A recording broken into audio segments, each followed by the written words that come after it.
Hey everybody, welcome to the Leadership Mastermind podcast. I am your host, Mitch Peak, and this is my co-host, Laura Brandeo. How are you doing, Laura?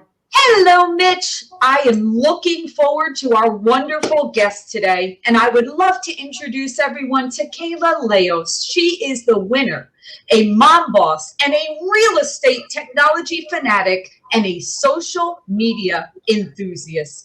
Kayla has 5 musts in her life. Number 1, win. She works every day with her husband and her best friend, Jason. Number 2, win. She is the parent of 2 of the most amazing kids in the world. Number 3, win. Together they own JK Realty. They sell lots of homes and they just created a cool real estate software, Zoodealio. 4, win. Everything they do has a positive impact on others' lives. They give glory to their creator, and they also squeeze all the juice out of this one life that we have. And number 5, Kayla also wants to connect with all of you on Facebook and Instagram at Kala Laos. Well, Kayla, on the Leadership Mastermind podcast, we want to provide our audience with insights and perspectives from our industry experts so they can learn, grow, and be inspired to be a leader to their clients and their teams. Okay, Mitch, let's jump right in. All right. Hello, Kayla. Welcome. Well, thank you so much. And wow, Laura, I love your intro. That was really neat. Thank you so much, you guys. I'm super thrilled to be here today and just share and, hopefully inspire others to live their best life as well. So thanks for having me. Awesome. Well, I tell you what, we'll get started quickly for the audience here. So tell us, what are your 3 key pillars to leadership? My 3 key pillars to leadership. So this is the first time I'm hearing this question from you. And so just really thinking off the cuff here, I'm going to have to say, number 1 is clarity. For anyone that you're looking to lead, you have to know what the objectives are, right? What is important to the mission, to the organization, to the individual. So you're going to need clarity. You really can't move forward, from a good perspective until you know what everybody wants and what they want to achieve. I think that one of the most interesting things to me being in leadership now for over 17 years is not everybody is motivated by the same thing. And so when you're working with a team, especially when you're trying to accomplish a big goal, you have to know also not only what the objectives are for the organization or the mission, but you have to know what's important to the individual as well. So I think that number 1, I would say, is clarity. You have to get real clear. I think that number 2 would be accountability. Well, actually, we're going to skip. Number 2 is action. So leadership pillar is action, right? If you're a leader, being a leader is not a call to do less. It's a call to do more. So when you're in a leadership position, you got to get really down and dirty, and you got to be willing to do the work. And so I think that, a lot of us think of leaders as those that just sit around and delegate, but no, it's not just that. It's actually getting down and dirty and getting in the trenches. And then I would say number 3 is accountability. So when you're clear on the objective and when you're doing the work, you have to keep people accountable to the goal. I think that being an entrepreneur, the best thing about being an entrepreneur is, technically we have no boss, right? But because we have no boss, that's also our Achilles heel. So I think that being accountable and accountable to, the mission and the goal and your people and the action is extremely important. And I would say that's my number 3. Wow, that is awesome. And all of those are fantastic, and we're going to dive into them. So let's start with clarity.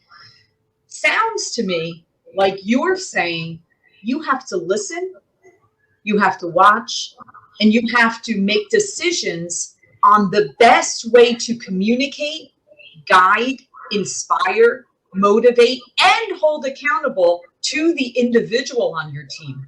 Because it's not so much just presenting the mission, and it's not just holding them accountable, it's how to do all of those things uniquely to that individual. Would you agree with that? And how do you go about that? Yes, 100%. We need to listen. We need to see what motivates the individual. And absolutely, I think that, one of the things that I love to do as a leader is recognize.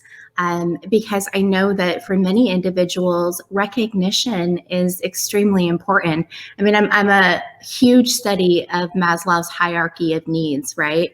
And beyond the basic, survival, the food, water, shelter, right? Our need for love and recognition and for belonging is extremely important. And I believe that, as a group, when we can come together and we can work together at our highest and best, we can accomplish really amazing things. And so I think that, if you're in a leadership position, even we're all in a leadership position, right? That's the interesting thing. Like, not everybody gets that, but we're all leaders. We're all leading someone, something, and maybe it's just our children, right? Maybe it's others at work, but we're all in a leadership position. And I think that if you can really stop and really see what others are doing and recognize them and, give them a pat on the back and, be a support for them. I mean, my goodness, that goes a long way. I look, back at the mentors that have been instrumental in my life and in my career. And there's a common thread to all of them. I think that number one, they're all very positive individuals. So I think that, the individual that has a can-do attitude and that really believes anything is possible, just an extremely positive person, not only is that person going to be just kind of contagious, because we all want to be around that energy. Unfortunately, even the negative Nellies want to be around that energy, right? They just want to suck it out from them. But I think that, when you're around people that are very positive and inspiring and believe that anything is possible and encouraging and give you a little pat on the back, it goes a long way. So I look back at the mentors in my life and I know that that's been just a common thread, that they've really just believed, they've really encouraged. And so that's something that I try and take going forward is, hey, we will all make mistakes. Your team members will make mistakes. Your admin will do the stupidest things. And you'll just want to But one of the things that I try and do is I try and give more recognition to the good that I see than the bad, right? Because I believe that what you focus on expands. And so when you're in a team environment and when, your team members are doing amazing things, you got to recognize that. You got to celebrate that. And then you'll get more of it. So, yeah. When you talk about, recognition, I've been in sales for 20 plus years, and, some people like recognition in private. They like a pat on the back. Hey, you're doing a great job. Other people like a big celebration. Here's an award, an acrylic award to put on your desk and, in front of the whole the whole staff. So how do you do that? Do you do it all the same, or do you seek out to provide that recognition in different ways for your people?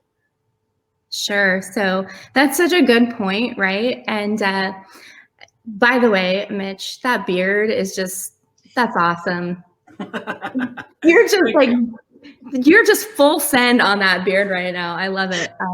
So yeah, I think that, it really, you're not going to know right offhand how the individuals, that you're leading, how they like to be recognized, right? So I think it's important that you recognize in a variety of ways. And what you'll find is that people start to show up to be recognized. That's a really interesting thing. And I have a real estate brokerage, JK Realty in Gilbert, Arizona. And, we've had as many as 250 agents in our, our care. And I think that one of the interesting things is as you show how you give recognition, people will show up to be recognized. So here's a great example. So one of the things that we do is we have, of course, like many organizations, we have a private Facebook mastermind group. And in that private Facebook mastermind group, it is kind of a no judgment zone. You can ask any question, you can get any question answered, and nobody's going to shame you for not knowing, right? And so one of the things that I knew was going to be very important is that other individuals from the organization would step up and really answer those questions and really mentor and share with each other. And so we started giving out a monthly Facebook Mastermind award. So every month at our sales meeting, we would recognize an individual who for the past month had really inspired and served in the group, right? And so what was interesting is as soon as we started making that award public, more people would start vying for the award.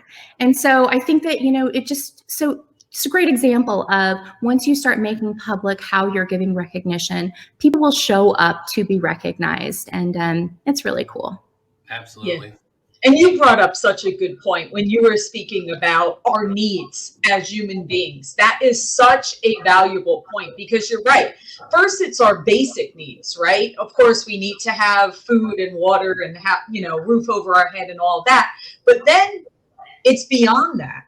And we all need to feel appreciated. And we all need to feel heard and seen and recognized.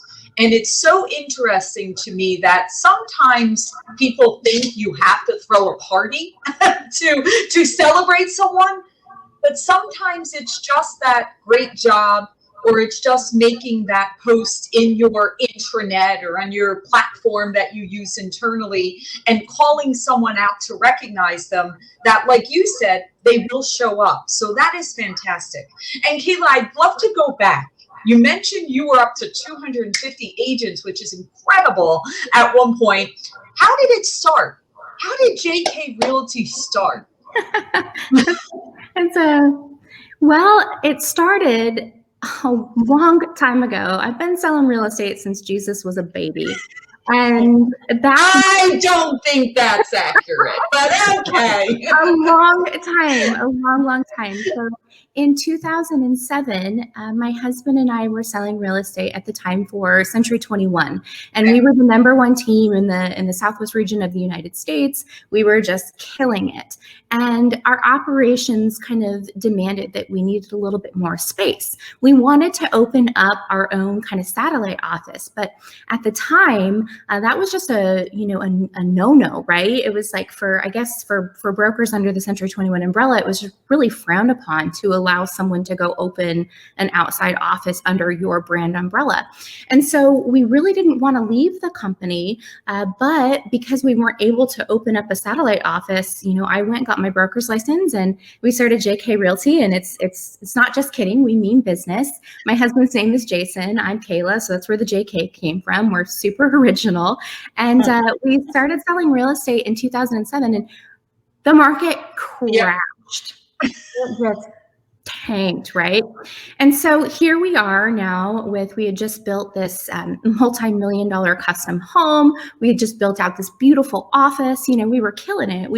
I think I was 25 at the time, maybe about 24, 25, and lost everything when the market crashed. I mean, it was a terrible few months, but we recovered quickly. I would say that is a secret to success, is being able to adapt. I've now been through many, many markets, and I think that being able to adapt is the key to survival, right? And so we pivoted quickly, started doing short sales, started doing foreclosures, quickly garnered a lot of attention from asset managers. I ended up being the only broker in the state of Arizona that had a contract with Fannie Mae, Freddie Mac, HUD, Bank of America, and we were the top REO brokerage here in the Phoenix Metroplex. So really, we were selling REOs and really didn't have the goal of expanding the brokerage at the time. And then REO started to die down, right? And so here we are with all of this amazing knowledge on how to sell real estate, and decided that, it's time for us to step up and serve and support others and share with them how they can get out there and build an amazing life and an amazing business that they love. And so we started recruiting agents, and that's how it all kind of got started. Oh, goodness. Well, let's go back to 2008, because I think there's a great piece of, information there for the audience. So 2008 comes, you just put your neck on the line. You went out and built a home, built a new office. You're all gung-ho, ready to go. Then the crash happens. You're at the bottom, right? Yes. So nothing could go worse. So what allowed you and Jason to get on your feet and go back after it? Because, that might have been the end for a lot of people. And it sure was. That's the interesting thing. It was the end for many, many, many realtors. I think that what it was is the knowledge that transactions were still happening, right? And, we knew that real estate hadn't flatlined. There were still real estate transactions happening. We just had to go find out where. And at the time, it started with short sales, right? There were tons of short sales. And so I had a background in law, and I had worked for an attorney for 5 years, starting when I was 17. I was actually my dad. But so I wasn't scared of, the legal aspects of short sales. I wasn't scared of contracts. I wasn't scared of paperwork. I could just get right in there and get dirty with it, and didn't bother me. And so I think that that's kind of, we just went where the transactions were happening and started, just diving in. And once we started doing the short sales, we had landed our first REO account. And at the time it was with Countrywide. You guys remember them? Of course. Yeah, so it was Countrywide anyway. So yeah, I think that just not being scared to completely change your business model when the times dictate. Now, I'm not saying that, you chase every bright, shiny object. That is absolutely not what I'm saying. But, in those unprecedented times in 2007, 2008, I mean, there was, you had to adapt or you were going to die. Yeah. And you are correct, Kayla. The number one secret of success is adaptability. So you are correct. The minute that you realize that nothing is a constant. We all know that real estate and mortgages is a constant cycle. You're going to have highs, you're going to have lows. And it's interesting, when I was preparing for this interview, I was watching some of your videos online, and I was watching you do a sales meeting to your team when you were speaking about how long the properties were staying online and on the market. I think this was in 2018. And as I was watching, I was thinking to myself, wow, what a difference the market is in 2020 and 21 compared to what you were saying. And you were telling your team, it's okay that they may stay on the market for 100 days. And now, of course, things are flying off the market. So it just goes to show you that wasn't that long ago. It wasn't that long ago that properties were sitting for a few months, and it will continue to change. So you have to reinvent yourself. And tying into that, I want to hear about your thoughts and concepts about social media from a real estate perspective. I know that you are very comfortable being out there on video, on social, putting yourself out there in your brand. How important is that on the real estate side? Well, it's super important. And in fact, I'm going to take a moment and do a little Instagram story right now. Hey guys, really excited to be here with you this morning. I'm doing a leadership podcast with Mitch and Laura, so you'll have to tune in. Thanks for watching. And yes, it is that important.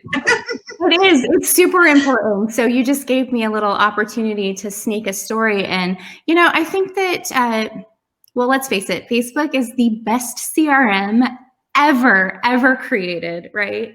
And if you use it well, and if you leverage it well, I think that you can do amazing things. So I wasn't on Facebook. I was a holdout. And back in about 2014, when I started to grow the brokerage, everybody was like, Kayla, you have to get on Facebook. And I'm like, no, are you kidding me? So like, my mom is on Facebook. I'm not going over there. I wanted nothing to do with this whole social media stuff, right? And look at me now, right? And I wouldn't have met Mitch, I wouldn't have met you had it not been for social media. And it's just an amazing way to just really share your message at scale and reach many, many individuals. There's no way that we could have the impact that we have without using social media. So I'm a huge fan. I think it's absolutely paramount to success in real estate. If you are a real estate agent or if you are a mortgage officer, you have to be on here. You have to be using it. Exactly what you guys are doing. I think that creating a podcast, Laura, I saw that you also have a YouTube show, and just doing those consistent pieces. I think you even do like a motivational Monday. I do. Yeah. So I think that, well, and the interesting thing is when I started out, I did a Monday motivation. And that was the kind of my start into social media is I would do a Monday motivation. And I loved that I called it the Monday motivation because you can't go Facebook Live on Tuesday with a Monday motivation.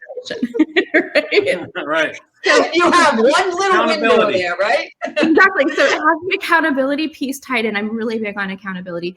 And so it had that kind of like tied into it, which I loved. And so for anyone listening, I think that how you can really up your game is do a YouTube show, do a Facebook Live, do a podcast, just do something, one of those, and make it consistent, do it consistently. And then I think that engagement is really underrated in the real estate community. And you always know the individuals that don't engage with others because they don't get any engagement back, right? Right. Yeah. Well, that's such a valid point, and something I want to dive into. The word social media, okay? People think that it's media. Okay, we get it. We get the media component.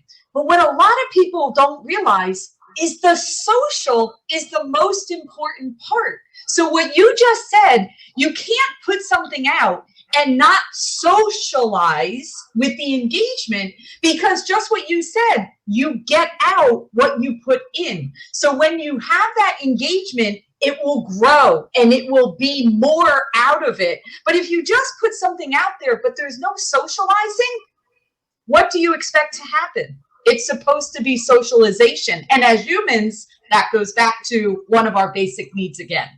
Yes, love and recognition, right? And so if you are, in real estate, I think one of the best ways to stay connected with your community is to create a Facebook list. Keep all of your clients or your future clients in a list, and then every day go through that list and comment and like on anybody's posts, right? Anything that they post, you're going to comment and you're going to like on it. Even if it's like, wow, that breakfast, that looks amazing. I'm going to have to try that place out.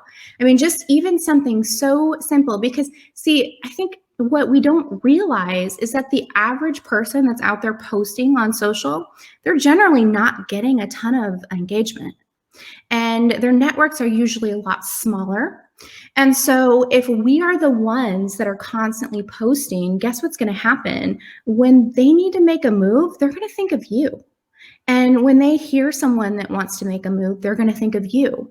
And so I think that that's it's just a hack. I think nobody is using Facebook lists right now. I know it because I meet with dozens and dozens of real estate professionals every month, and nobody's using Facebook lists.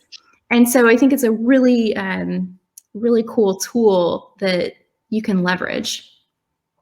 Definitely. The Facebook list is definitely something that, people should be using, but the problem is when you have 3,000 people, it's hard to go through and get them separated. So what I've seen, people do, it takes a year, but do it on birthdays. Every day, go in, look at the people you have on your birthdays, send them a message. Don't write on their wall, send them a message. And then when you're doing that, add them to the list of whichever they would need to be. If they're, loan officers, future clients, other realtors, whatever, add them to that list. And then you can do that. And then within a year, you got your 3,000 or 5,000 contacts, separated out. And, you can use those lists when you're posting to, attract that audience. Yeah, that's an excellent tip. I'm going to have to leverage that one. Yeah, that one works well. And like I said, I always suggest using sending people a video when it's their birthday on Messenger, because that just, is impactful. I get so many people respond back and be like, man, I really appreciate that. Most people just send me a happy birthday, and I get 1,000 of them, but it's nice to see something, something different. So let's skip over action and let's talk about accountability, because, you're very big on recognition. And so I want to know, how do you hold people accountable and still keep that same positive vibe going? Sure. Well, I think that, a lot of us were raised on a lot of shame and a lot of judgment. And, when we didn't do maybe what we needed to do, we were asked, why? Why didn't you do that? Or why did you do that? Right. And I'm guilty of doing that to my kids often. Right. And I have to stop myself. And I think the biggest thing is just to be a witness, not a judge. And I think that, if someone says something is important to them, right? I have an agent that says, it's really important to me that this year I hit 250 GCI. Well, we're gonna reverse engineer why that's important to them, and we're gonna get to the root of why that's important to them. And usually it's because they want a better life for their family, or they're wanting to have more freedom, and maybe they're wanting to have a second home to go create experiences at, right? So we're gonna figure out the root of that monetary goal that they have. And then, when it comes to holding them accountable to, the day in, the day out, it's not going to be, why didn't you make your calls? Instead, it's going to go from a why to a what got in the way. What got in the way of you making those phone calls? And, people are going to give a lot of excuses, and it's usually going to be like, oh, well, this came up or that came up, or it's usually going to be some sort of excuse of something that came up. And we're going to dig deeper, and we're going to get to the root of what's really going on underneath the surface. And what I have found in mentoring agents is that, generally it's fear. It's fear of picking up the phone. It's fear of rejection. It's fear of putting themselves out there. If they say they want more business and they say they're going to commit to doing a weekly Facebook Live, and they do 2 of them and then they don't ever do another one, it's usually because they're scared, right? And nobody wants to talk about this, and leaders don't want to talk about this. And you will sit in conferences, you will sit in meetings, and you will hear everybody just beat around the bush, and nobody wants to get to the real root of the problem. And the real root of the problem is when we're not doing what we know we should be doing to create a better lives for ourselves and for our family members. And listen, my espresso machine is going off, so it's making a loud noise in the background. Listen, I am speaking to myself right now. I am speaking to myself. Because when I'm not doing what I know I need to be doing, it's fear. It's fear of being judged. It's fear of being ridiculed. It's fear of not being good enough. It's fear of putting yourselves out there and oh my God, I'm going to put this out there and nobody's going to watch it. Or I'm going to put this out there and oh my God, everybody's going to watch it, right? It's like the fears run the gamut. And so I really like to get to the root of what's going on. And, sometimes it is some circumstances, this person's not doing what they know they need to be doing because maybe they just got slammed with 3 new escrows, right? I get it, all that aside. But generally, when we're looking at growth, we're looking at what's getting in the way, and we're taking it from a shift of why didn't you do this to let's discover. Let's do some self-discovery here. Self-discovery is the highest form of learning. You can tell someone what to do, right? Or you can help them down the path of discovering it for themselves. And so that is the highest form of learning. And so when they can self-discover what's really going on, and then we have awareness. And once we have awareness, then we can change behavior. And so that's kind of, it's not fun. It's not always fun, and it's uncomfortable. But what we all know is that's where the growth is. Absolutely. Yeah, Laura and I were just talking before the show here about, putting yourself out there. I don't know if you know, but Laura just released her first ever single book yesterday. And we're just talking about, how much more that was putting herself out there rather than just, video or being on stage. The book is a whole new level of uncomfortable.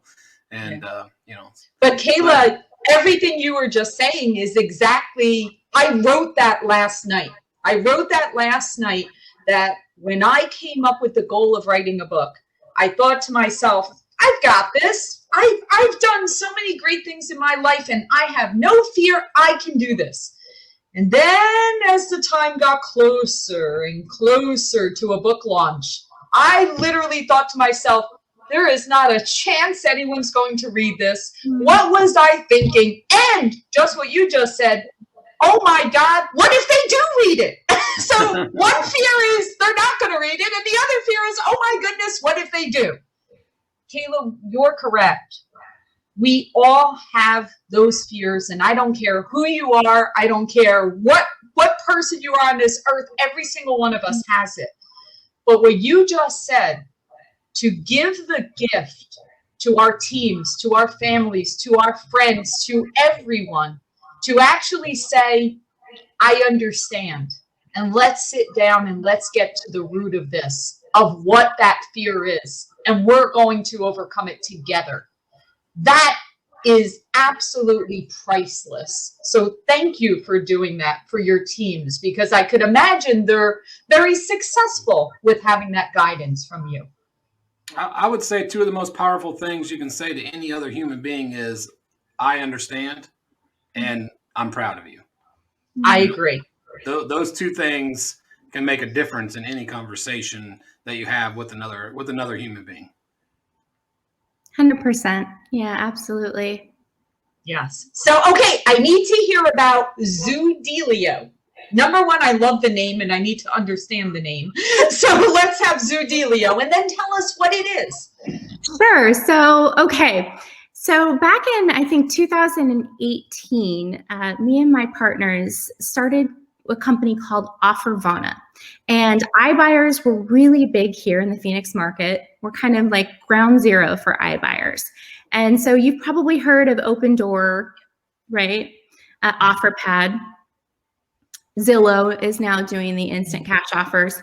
So we started an offer aggregator where we had a website and we would advertise that, hey, we'll get you multiple instant cash offers on your home. And we launched Offervana after developing it for about 8 months, spending a lot of money, and we were wildly successful with Offervana. I mean, we were stoked, right? We launched the software and we were getting sellers to submit their houses to us. They were giving us like 20 pictures of their house. I remember we got one where we pull up the pictures and there's like a tennis court in the backyard. We're getting listings. We're getting people that are accepting instant cash offers online without ever even meeting them. We scored a portfolio of 15 homes. So we had some amazing success. And then we got sued by OfferPad. OfferPad sued us because we were using the word offer in our name. Yeah, so very interesting. But not Carvana. Carvana didn't have the issue. Just OfferPad was kind enough to send the CEO of Carvana, our company, and Carvana actually, they didn't see any infringement and they didn't go after us. Yeah. So we were in a lawsuit in the United States District Court, which, let me tell you, it's not fun and it's extremely expensive. And our attorney at the time was telling us, look, you may win this lawsuit, right?